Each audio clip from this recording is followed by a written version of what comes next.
그런데 그러니까 가장 큰 걱정은 이게 지기현 부장판사가 사실 속도를 내겠다고 했는데 여름에도 휴정 기간에 다 쉬었고 그리고 굉장히 속도를 내지 않음으로써 지금 막판에 마치 밀린 숙제하듯이 하고 있는 것이거든요. 그런 보이분이 있죠. 예, 아니 그래서 이번에도 혹시라도 윤석열 씨가 시간 끄는 어떠한 또 다른 꼼수를 가지고 왔을 때 이게 또 밀리는 게 아니냐라는 걱정이 있는데 그건 어떻게 보세요? 그러니까 제가 그냥 사적으로 그분도 뭐 사람을 만나고 그럴 거 아니에요. 그래서 이제 전에 들으면 지기현 부장판사가 되게 뭐 휘둘린다라는 데 대한 불만이 있고 저도 같은 인식이에요. 근데 다만 본인의 항변을 이게 막 아주 100% 확인된 건 아니라고 하더라도 아니 그 변호인들이 상당히 무리수를 두는 거예요. 근데 만약에 자기가 거기에 되게 좀 칼같이 했을 때 기피 신청 같은 걸 하면 절차가 더 더뎌질 수 있다는 것까지 본인은 뭐 생각한다는 취지로 뭐 얘기를 했다는 얘기는 뭐 들은 적이 있고 그거를 하더라도 차치하고라도 적절한 재판 진행이라고 생각하진 않습니다만 그래도 이 부분과 관련해서 저는 법원을 믿어요. 제가 이제 기자를 하다가 딱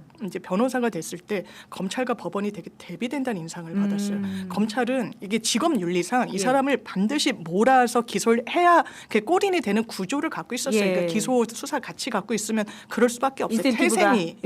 그런데 법원은 그럴 동인이 없어요. 그래서 그래도 법원에 대한민국 법원에 대해서는 상당히 이제 인정이 되고 수긍이 된다. 그리고 그게 어쨌든 상권 분립의 축이다. 그럼에도 불구하고 제 인식이 약간 순진하다고 생각했던 게 이제 사법농단 이런 게 생기면서 되게 좀 자괴감이 들었는데 그래도 그 근본에 대한 인식은 크게 흔들리지 않거든요. 이거 사필귀정입니다. 이 윤석열이 이 부분에 대해서 구속 취소가 됐을 때처럼 아주 이상한 법리로 이게 수사권이 있니 없니 지금은 그런 말 쑥 들어갔잖아요.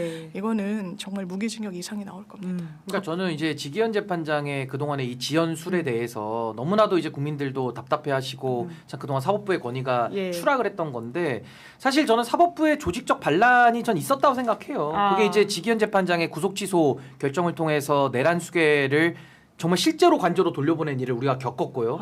그게 이제 헌법재판소에 줬던 영향은 막대한 겁니다. 그 정치적인 해석으로 헌법재판소의 압박으로 작용했던 것도 사실이고 조희대 대법원장이 했던 이 정치 개입 사건 문제도 그 연장선에 저는 있다고 보는 거고 그 이후까지도 특검에서 이 수사를 할 때 그 영장 전담 판사들이 줄줄이 기각들을 내리면서 사실상 수사를 방해하는 거 아니냐 이런 의심까지 들어왔던 건데 여기에 대해서 저는 이진관 재판장 그리고 백대현 재판장 그리고 최근에 그 외환죄 관련돼서 영장을 발부한 재판부까지 법원 내부에서 그래도 이 완전히 잘못 갈 수 있는 이 재판들을 그래도 나름의 저는 중심을 좀 잡아줬다고 생각이 들어요. 그래서 이제 와서는 지기현 재판장이 초기에는 어떤 의도를 가졌을지 우리가 뻔히 예상은 됩니다만은 지금에 와서는 사실은 초반처럼 윤석열을 무리해서 봐주거나 회피하거나 도망가기에는 지금 운동장이나 공간이 굉장히 협소해졌다라는 생각이 들어서 저도 끝까지 우리가 감시하고 더 큰 압박을 저는 둬야 된다 생각이 들면서도 뭐 그렇게까지 지금 걱정될 상황으로 저는 지금의 상황에서는 사법부 내부에서의 그런 나름의 무게중심 이걸 좀 우리가 신뢰는 조금은 할 수 있지 않을까라는 생각이 듭니다. 네, 그런데 가장 큰 역할을 하신 게 두 분과 또 지켜보시는 구독자분들이 아닐까라는 생각이 드는데요. 앞으로 계속 해야죠. 조희대 체제하에서. 부릅뜨고 계속 봐야 된다라는 말씀을 드리면서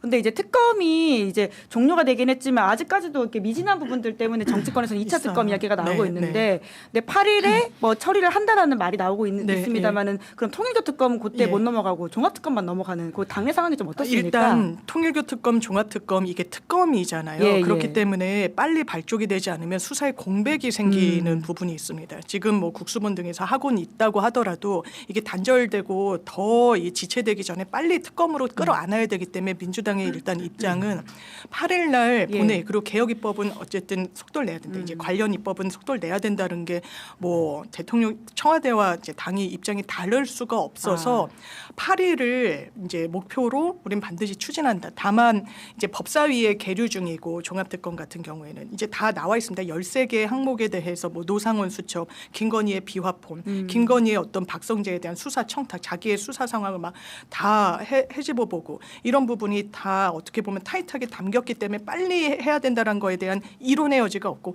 다만 이제 대통령 순방 중인 뭐 이런 부분과 관련한 정무적 고려 이런 부분 때문에 법사위를 당장 이제 오늘 할지 뭐 어떻게 할지에 대한 고민은 내부적으로 하고 있다 이렇게 말씀드립니다. 어떻게 보세요? 그러니까 사실은 2차 특검도 지금 국민들이 또 걱정하는 부분이 많으시죠. 특검도 3개를 다 돌렸는데 각각의 특검들이 사실은 다 거의 성과를 내지 못했다라는 평가가 지배적이고 그 반증이 그러다 보니까 지금 나머지 사안들에 대해서 또 특검을 해야 되는 지금 이 상황까지 온 거 아니겠습니까?